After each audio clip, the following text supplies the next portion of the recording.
नमस्कार। जब हम भारतीय संविधान के बारे में सोचते हैं तो अक्सर दिमाग में एक मोटी कानूनी किताब की तस्वीर आती है ना? लेकिन असल में ये उससे कई ज्यादा है। सोचिए, ये हमारे पूरे देश का एक मास्टर ब्लूप्रिंट है। एक ऐसा नक्शा जो बताता है कि भारत कैसे बनेगा, कैसे चलेगा और समय के साथ कैसे आगे बढ़ेगा। और हाँ, ये सवाल तो सबके मन में आता ही है कि आखिर हमारा संविधान दुनिया के सबसे लंबे संविधानों में से एक क्यों है। इसका जवाब इसकी बनावट में ही छुपा है। एक ऐसी बनावट जिसे भारत जैसे विशाल और विविध देश को एक साथ रखने के लिए डिजाइन किया गया है। तो चलिए आज इस ब्लूप्रिंट को थोड़ा करीब से समझते हैं।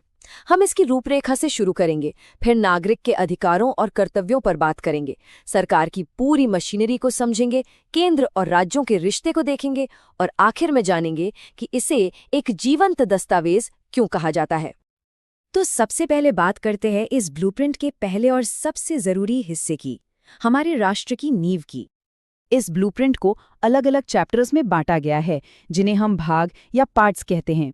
यही वो भाग हैं जो मिलकर हमारे देश को चलाने की पूरी विस्तृत योजना बनाते हैं। तो कुल कितने भाग हैं? आज की तारीख में हमारी संविधान में पूरे 25 भाग हैं। जी हाँ, 25। ये नंबर ही अपने आप में बताता है कि यह कितना डिटेल्ड और बड़ा है।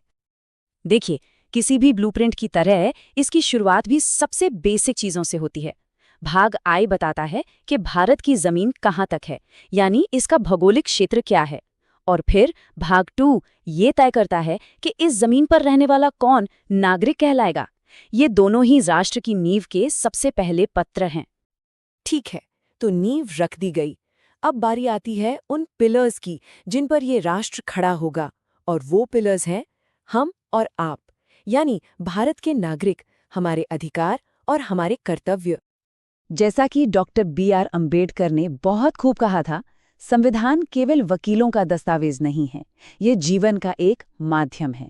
इसका सीधा सा मतलब है कि ये कोई सूखी कानूनी किताब नहीं, बल्कि आम लोगों की जिंदगी को बेहतर बनाने का एक जरिया है। अब यहाँ एक बहुत ही दिलचस्प बात आती है, अधिकारों और सिद्धांतों के बीच का फर्क। भाग 3 यानी हमारे मौलिक अधिकार, ये तो पक्की गारंटी हैं। मतलब अगर ये अधिकार हमें नहीं मिलते तो हम सीधे अदालत जा सकते हैं, ये हमारा हक है। लेकिन फिर आता है भाग 4, जो है राज्य के नीति निर्देशक सिद्धांत। ये आप कह सकते हैं सरकार के लिए एक गाइडबुक या एक नैतिक कंपास की तरह है, जो उसे बताते हैं कि एक अच्छा कल्याणकारी राज्य कैसा होना चाहिए। पर बात सिर्फ अधिकारों की नहीं है, अधिकार हैं तो जिम्मेदारियां भी हैं। भाग IVA हमें हमारे मौलिक कर्तव्यों की याद दिलाता है। ये बताता है कि इस राष्ट्र के प्रति हमारी भी कुछ ड्यूटीज हैं। अच्छा, तो नागरिक और उनके अधिकार कर्तव्य तय हो गए।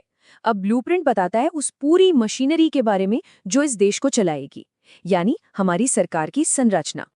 हमारा संविधान सरकार का एक 3 टियर सिस्टम बनाता है। सबसे ऊपर केंद्र सरकार, फिर राज्यों की सरकारें और फिर जमीनी स्तर पर हमारी लोकल गवर्नमेंट।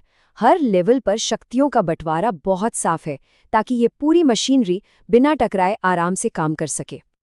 इस मशीनरी का पहला हिस्सा है विधायिका, यानी हमारी संसद और विधानसभाएं।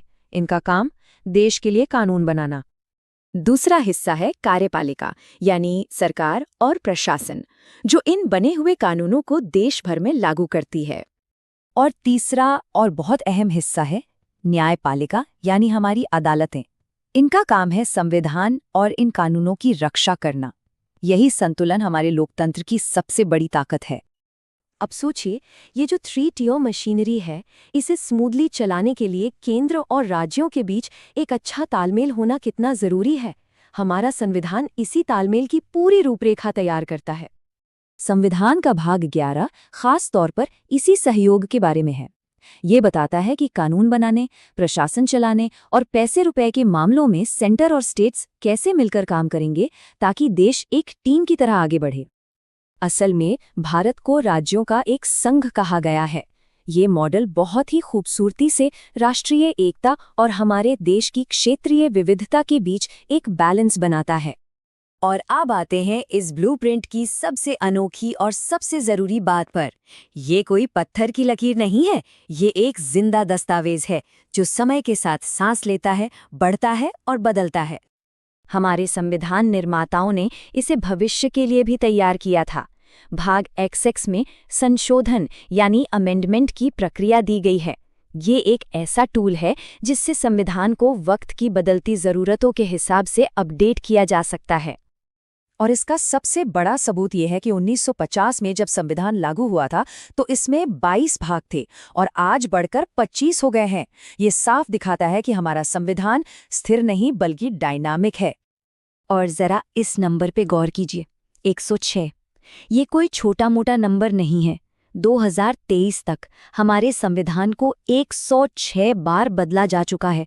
सोचिए, ये इस बात का सबसे बड़ा सबूत है कि हमारा संविधान एक म्यूजियम में रखी चीज नहीं बल्कि एक जिंदा दस्तावेज है जो लगातार आज के जमाने के हिसाब से खुद को ढालता रहता है।